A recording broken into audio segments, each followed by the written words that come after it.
Hello बच्चों, स्वागत है आप सभी का एसएफ क्रिकेट्स पर। और आज की इस वीडियो में हम लोग कक्षा 3 की जो आपकी हिंदी की नई वाली बुक है वीणा, उसका पाठ 17 पढ़ने वाले हैं, यानी लेसन 17 पढ़ने वाले हैं। यहाँ हमको लिखा हुआ दिखाई दे रहा होगा 17, तो ये लेसन 17 है, यानी पाठ 17 है। पाठ 17 में आपका जो पाठ है वह एक कहानी है। उस कहानी का टाइटल यानी शीर्षक है बोलने वाली माद। ये कहानी का टाइटल यानी शीर्षक है। तो हम सबसे पहले इस कहानी को पढ़ेंगे और इस कहानी को पढ़ने के बाद इसके जो प्रश्न होंगे उनके उत्तर भी हम लोग करेंगे। तो आइए इस कहानी को पढ़ें। हम इस कहानी को पढ़ना प्रारंभ करें उससे पूर्व आप सभी लोगों से विनम्र अनुरोध है कि अगर आपको वीडियो अच्छा लगे तो आप लोग वीडियो को लाइक कीजिए, चैनल को सब्सक्राइब कीजिए और साथ ही साथ कमेंट बॉक्स में अपनी प्रतिक्रिया हमसे अवश्य साझा करें। यहाँ है सुने कहानी। एक जंगल में खरनखर नाम का एक सिंह रहता था। एक दिन उसे बहुत भूख लगी। वह आहार की खोज में पूरे जंगल में घूमता रहा, पर एक चूहा तक हाथ नहीं लगा। इस खोज में ही शाम हो गई, अंधेरा हो रहा था। इसी समय उसे एक माद दिखाई दी। रात काटने के लिए वह उसी में घुस गया। उस माद में घुसकर उसने सोचा, इसमें कोई ना कोई पशु तो रहता ही होगा।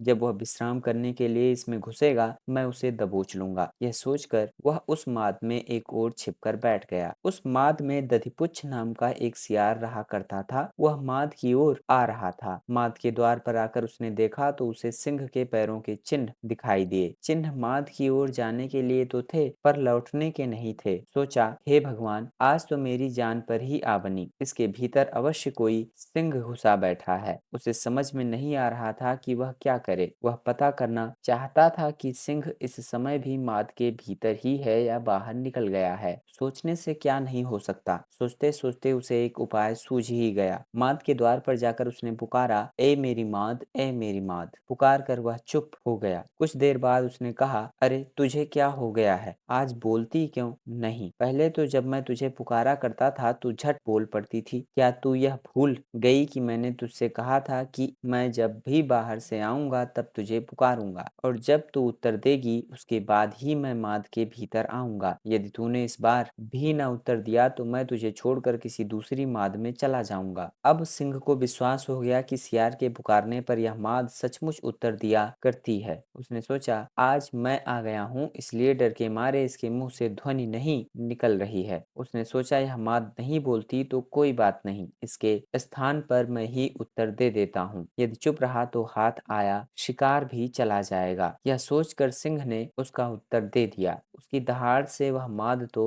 गूंज ही उठी। आसपास के पशु भी चौकन्ने हो गए। सियार वहां से यही कहते हुए चंपत हो गया कि इस वन में रहते हुए मैं बूढ़ा हो गया, पर आज तक कभी किसी माद को बोलते हुए नहीं सुना। भगवान सिंह। नेशनल बुक ट्रस्ट से प्रकाशित पंचतंत्र की कहानियां से साभार। नेशनल बुक ट्रस्ट से प्रकाशित पंचतंत्र की कहानियों में यह कहानी संकलित है, जहाँ से यह कहानी ली गई है। इसे लिखा है भगवान सिंह ने। तो ये तो थी कहानी। अब आइए इसके जो प्रश्न है उनके उत्तर कर लेते हैं भाई। बातचीत के लिए नंबर 1 करके प्रश्न, आपको भूख लगती है तो क्या क्या खाने की कामना करते हैं? यानी यदि आपको भूख लग जाती है तो आप क्या क्या खाने की इच्छा रखते हैं या आप क्या क्या खाना चाहते हैं? नंबर 2 करके प्रश्न, क्या आपने किसी पशु के पैर के चिन्ह देखे हैं? किस किस पशु के देखे हैं? यानी यदि आपने किसी पशु के पैर के चिन्ह देखे हैं तो उसे आप बताएं। साथ ही यह बताएं कि आपने किन किन पशुओं के पैरों के चिन्ह देखे हैं। नंबर 3 करके प्रश्न, सिंह माद यानी गुफा में रहता है। माद में कौन कौन से जानवर रहते हैं? गुफा में सिंह, बाघ, सियार जैसे जानवर रहते हैं। नंबर 4 करके प्रश्न, कठिन समय में बुद्धि अधिक काम आती है या शक्ति? तो इसका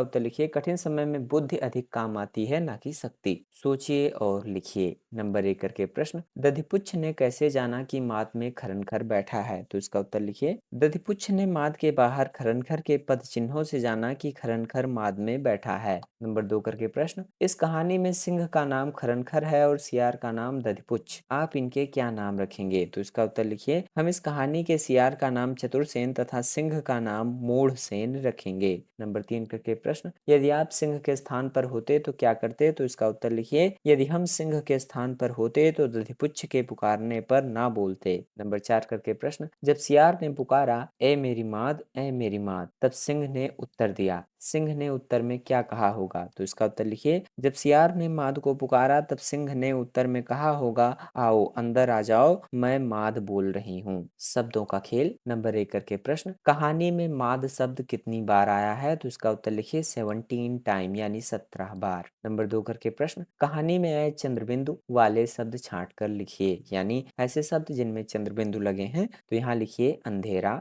यहाँ लिखिए आऊंगा, जाऊंगा, पुकारूंगा। अंधेरा, आऊंगा, जाऊंगा, पुकारूंगा। नंबर 3 करके प्रश्न, समान अर्थ वाले शब्दों की जोड़ी बनाकर लिखिए, यानी उन शब्दों की जोड़ी बनाइए जो एक ही अर्थ को व्यक्त करते हैं। जैसे शेर, सिंह। यहाँ लिख लीजिए गुफा, माद। यहाँ लिख लीजिए दरवाजा, द्वार। यहाँ लिख लीजिए जंगल, वन। नंबर 4 करके प्रश्न, नीचे लिखे शब्दों की सहायता से वाक्य पूरा कीजिए। भूल गई, भूल गया। उदाहरण स्वरूप, माद क्या तू भूल गई? इसके लिए उदाहरण, जाल क्या तू भूल गया? यहाँ लिखिए नदी, नदी क्या तू भूल गई? यहाँ लिखिए तितली, तितली क्या तू भूल गई? यहाँ लिखिए हवा, हवा क्या तू भूल गई? यहाँ लिखिए गुफा, गुफा क्या तू भूल गई? अब भूल गया के लिए लिखिए, यहाँ लिखिए बादल, बादल क्या तू भूल गया? यहाँ लिखिए पेड़, पेड़ क्या तू भूल गया? यहाँ लिखिए झरना, झरना क्या तू भूल गया? यहाँ लिखिए पहाड़, पहाड़ क्या तू भूल गया? नंबर 5 करके प्रश्न, सही शब्द चुनकर रिक्त स्थान भरिए। उदाहरण स्वरूप, अंधेरा हो रहा था, उजाला हो रहा था। क करके वाक्य, सिंह इस समय भी माद के भीतर है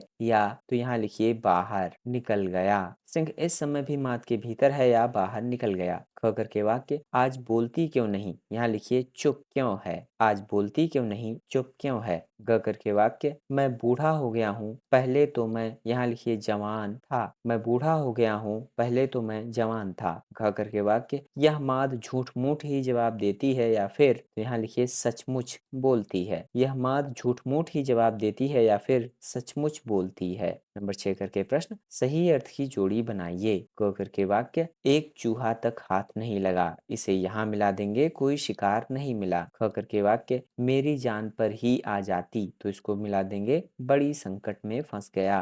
ग करके वाक्य, सियार वहां से चंपत हो गया, तो इसे मिला देंगे भाग गया से। नंबर 7 करके प्रश्न, अपने मन से वाक्य बनाइए। उदाहरण स्वरूप, यदि चुप रहा तो हाथ आया शिकार भी चला जाएगा। क करके, यदि बोला तो यहाँ लिखिए बना काम बिगड़ जाएगा। यदि बोला तो बना काम बिगड़ जाएगा। ख करके, यदि अधिक वर्षा हुई तो यहाँ लिखिए फसल बर्बाद हो जाएगी। यदि अधिक वर्षा हुई तो फसल बर्बाद हो जाएगी। ग करके, यदि कड़ी धूप हुई तो यहाँ लिखिए गर्मी बढ़ जाएगी। यदि कड़ी धूप हुई तो गर्मी बढ़ जाएगी। घ करके, यदि अंधेरा हुआ तो यहाँ लिख लीजिए मैं घर नहीं पहुंच पाऊंगा। यदि अंधेरा हुआ तो मैं घर नहीं पहुंच पाऊंगा। कला की कलाकारियां, कला की कलाकारियां। नंबर 1 करके प्रश्न, यहाँ सिंह व सियार का मुखौटा दिया गया है, आप दोनों में से अपनी रुचि के अनुसार मुखौटा बनाइए। यानी यहाँ सिंह का मुखौटा बनाने के बारे में बताया गया है कि कैसे आप सिंह का मुखौटा बनाएंगे, उसे किस प्रकार से बनाया जाता है। तो अगर आप चाहें तो इसे फॉलो कर सकते हैं, आप सिंह का मुखौटा बना सकते हैं, इन्हें आप देख सकते हैं। सियार का मुखौटा बनाने के लिए यहाँ आपको स्टेप्स बताए गए हैं कि आप किस प्रकार से सियार का मुखौटा तैयार करेंगे। नंबर 2 करके प्रश्न, क्या आपने किसी पशु के पदचिन्ह देखे हैं? अपने आसपास किसी पशु के पदचिन्ह खोजिए और यहाँ उसका नाम लिखिए, दिए गए स्थान पर उसका चित्र बनाइए। तो इस तरह से हम लोगों ने कक्षा 3 की जो आपकी हिंदी की बुक थी वीणा, उसका पाठ 17 पढ़ा। पाठ 17 में आपकी एक कहानी थी जिस कहानी का टाइटल यानी शीर्षक था बोलने वाली माद, जिसे हम लोगों ने पढ़ा। उसके जो प्रश्न थे उसके उत्तर भी हम लोगों ने किए। अगर आपको वीडियो अच्छा लगा है तो आप लोग वीडियो को लाइक कीजिए, चैनल को सब्सक्राइब कीजिए और साथ ही साथ कमेंट बॉक्स में अपनी प्रतिक्रिया हमसे अवश्य साझा करें। आप सभी लोगों का बहुत बहुत धन्यवाद एवं